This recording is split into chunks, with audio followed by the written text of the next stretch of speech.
permettent de mieux faire connaître les savoir-faire du territoire du pays de Montluçon. Prochain rendez-vous demain jeudi avec la caserne des pompiers de Montluçon. Rendez-vous à 14h15, place du 11 novembre à Montluçon. Attention, réservation obligatoire auprès de l'Office de tourisme de la vallée de Montluçon, 67 Terre boulevard de Courtet. Conférence des amis de Montluçon, Société d'histoire et d'archéologie, vendredi 9 juin à 20h30 à la salle Salésis, rue Lavoisier. Émilie conclut les ponts canaux sur le canal de Berry et la restauration du pont canal de Vaud. C'était l'agenda du jour sur AGFM. Carrefour, toujours au prix le plus bas sur 500 produits de grande marque. Votre magasin Carrefour est ouvert du lundi au jeudi de 8h30 à 21h et le vendredi et samedi jusqu'à 21h30. Carrefour, j'optimisme, vous a présenté l'agenda. L'invité du jour. Élection législative 2017. Il est 9h moins le quart, nous recevrons un nouveau candidat, Thierry Richard, bonjour. Bonjour. Vous représentez le parti des évidences concrètes. On salue également votre suppléante Audrey Fardet qui est également dans ce studio. Vous pouvez suivre cette interview en live vidéo sur notre page Facebook. Thierry Richard, déjà, eh bien, une petite présentation pour nos auditeurs. C'est dur comme question. Professionnel ou politique? Politique, partie des évidences concrètes, comme c'est écrit dessus, c'est-à-dire un programme qui comprend que des choses concrètes. Ouais. Et d'un point de vue personnel? Personnel, je suis médecin sur Montluçon depuis maintenant presque 4 ans.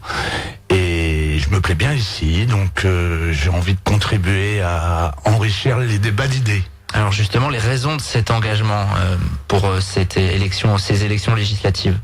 Moi c'est simple, j'ai des enfants dont je me sens naturellement impliqué sur ce qui se passe dans cette société que je trouve pas très belle, et donc j'ai envie de contribuer modestement à faire avancer un peu ces idées justement. C'est pas la première fois que vous êtes candidat sur une élection? Législative, c'est la 3e fois. Je fais une municipale, mais plutôt en Bretagne et dans les Pyrénées-Atlantiques. Je me suis principalement exprimé. Bon, la campagne la touche à sa fin. Vous avez pu justement développer vos idées. Ça vous a permis là cette campagne de développer les idées que vous avez envie de faire valoir. Grâce aux médias radiophoniques, oui. Les médias écrits, on n'a pas eu le droit. Le petit candidat, on n'a pas eu trop le droit de s'exprimer, mais grâce à vous, on a le temps de développer beaucoup d'idées. Le message que vous souhaitez faire passer via cet engagement, c'est quoi concrètement? Concrètement, c'est d'essayer de rendre concrètes toutes les idées qui sont sur mon programme. C'est vraiment, c'est pas pour moi, c'est pas pour mettre en avant, c'est vraiment pour essayer de faire avancer un certain nombre d'idées. L'offre politique actuelle, vous y reconnaissez pas? Pas vraiment, non. Non, pas vraiment ou pas du tout? Pas du tout. D'accord. Il y a aucun candidat, il y a aucun parti vers lequel vous êtes attiré? J'ai voté au premier tour pour Monsieur Mélenchon. Je me suis abstenu au 2e tour pour vous résumer un peu le sens. Mais bon, tous ces partis ne vont pas assez loin concrètement pour moi. D'accord. Allez, on va en venir à vos propositions, justement, donc ces évidences concrètes, comme vous les appelez. Votre vision déjà sur la santé, vous êtes gynécologue, on a clairement des difficultés sur le bassin montluçonnais, on connaît les difficultés à l'hôpital. Quelle vision vous avez et quelle proposition vous avez envie de faire sur ce domaine-là? Alors ce domaine-là, déjà au niveau de l'hôpital, moi je me sens naturellement, étant gynécologue, complètement solidaire des gens qui manifestent au niveau de la maternité. C'est bien clair, la santé devrait être un domaine préservé, on ne doit pas faire d'économies dans ce domaine-là, c'est bien évident. C'est pour ça qu'il faut faire des économies de l'autre côté, et c'est pour ça que je supprime l'armée, c'est un autre... On va y venir, rendre cet endroit attractif pour aider les médecins qui ont envie de s'installer. Moi, je prends mon cas personnel, je m'installe, je fais des demandes d'aide et personne n'a donné de réponse favorable. Ça fait partie des choses pour améliorer l'accueil et aider concrètement les gens qui ont envie de s'installer médicalement et dans les autres domaines d'ailleurs. Une aide à quel niveau? Économique? Financière, c'est toujours la même histoire. Lorsqu'on crée une boutique, quel que soit le domaine, ce qui manque au début, c'est naturellement le financement, et c'est à ce moment-là qu'il faut aider, c'est-à-dire au moment de la création. Pour encourager donc les médecins à venir dans des zones où il y a peut-être un petit peu moins de médecins. Voilà, absolument. Et plus de suppression de postes?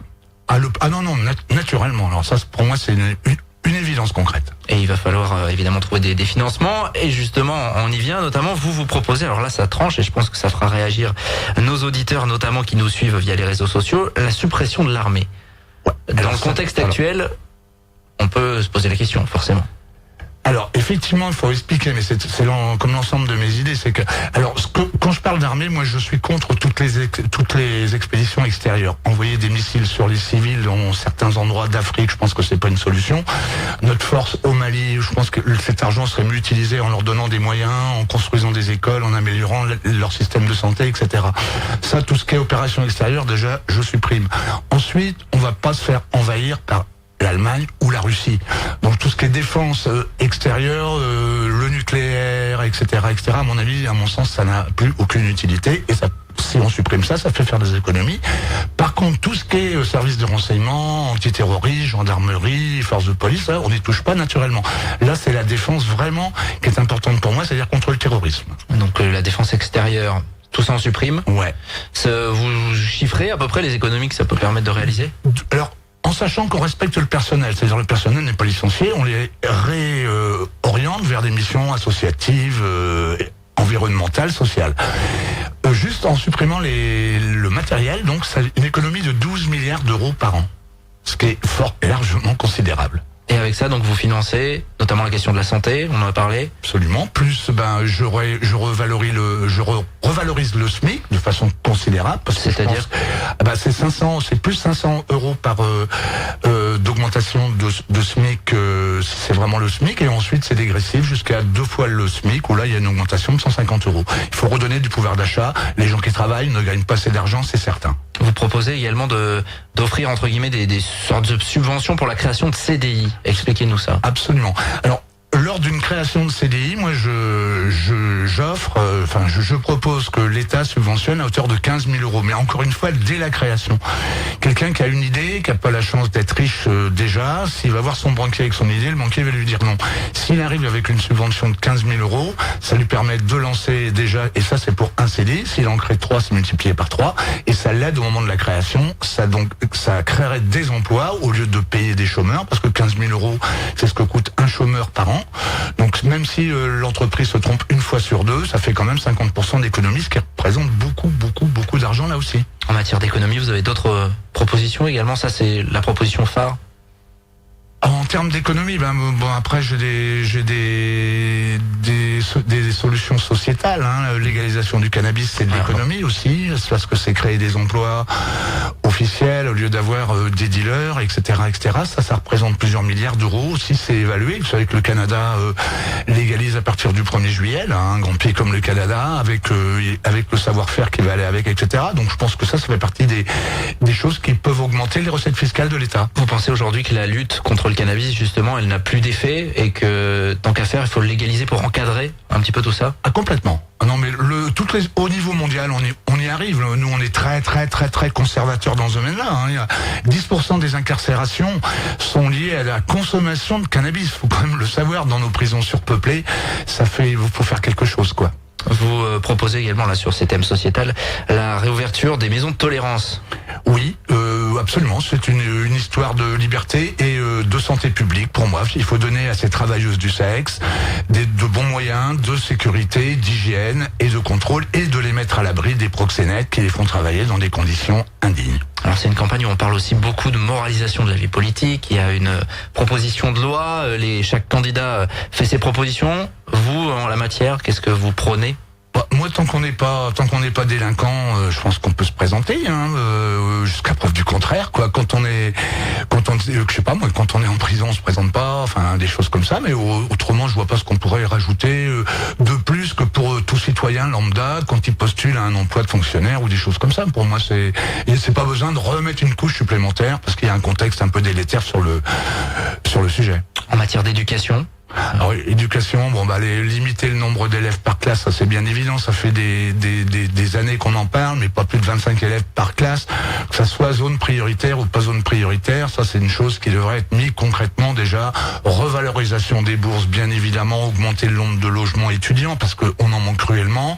C'est déjà comme ça, à la louche, en moins de 10 minutes, les 3 mesures importantes pour moi. On parlait tout à l'heure aussi de l'aspect sécurité, je voulais y revenir avec l'interdiction des contrôles d'identité non justifiés. Absolument, moi je trouve absolument anormal quand on se promène dans la rue, qu'on soit black, blanc, beurre, qu'on se fasse interpeller juste pour un contrôle d'identité. S'il n'y a pas d'incivilité ou de délit, qu'on laisse les gens se promener tranquillement. Il nous reste une grosse minute pour parler de votre campagne que vous avez souhaité faire en musique. Vous avez organisé des concerts. C'est votre manière à vous finalement de faire campagne? Voilà, ça a été ma spécificité. Ouais, je me suis fait plaisir naturellement. En plus qu'en faisant plaisir à d'autres gens, j'ai organisé, c'est vrai, beaucoup de concerts. C'est pour ça qu'il n'y a pas ma profession de foi. Ils ont un budget limité, plutôt que de mettre des professions de foi que pas tout le monde le lit. J'ai préféré investir dans des concerts, effectivement. Ouais, vous n'avez pas fait de documents de campagne finalement, affichage? Affichage si, mais Mais profession de foi dans les enveloppes officielles, non. Mais par contre, on s'est promené beaucoup et bien évidemment, j'ai distribué beaucoup de programmes. Vous avez eu un écho positif là à certaines de vos propositions? Oui, alors après, c'est toujours au soir du premier tour entre l'écho positif, la tape dans le dos et se déplacer pour mettre le bulletin de vote, c'est pas ma première expérience, donc j'attendrai pour répondre concrètement à votre question le résultat du premier tour. Justement, sur vos précédentes expériences, votre score et ce que vous envisagez là sur la circonscription de Montluçon? Ouais, je serais pas remboursé, c'est-à-dire pour moi, je serais naturellement pas 5%, mes autres prestations s'échelonnent entre 1,69% et 3,66%. Qu'est-ce qu'on peut souhaiter? Est-ce qu'il y aura une suite à cet engagement? Oui, alors moi, de toute façon, je m'intéresse au municipal dans la foulée, c'est bien évident. Bon, Thierry Richard, partie des évidences concrètes. Merci d'être passé à notre micro en compagnie de votre suppléante Audrey Fardet. Et bien cette interview est à retrouver évidemment sur le www.rjfm.net, sur notre page Facebook en vidéo. Merci à vous. Merci à vous. L'invité du jour. Élection législative 2017.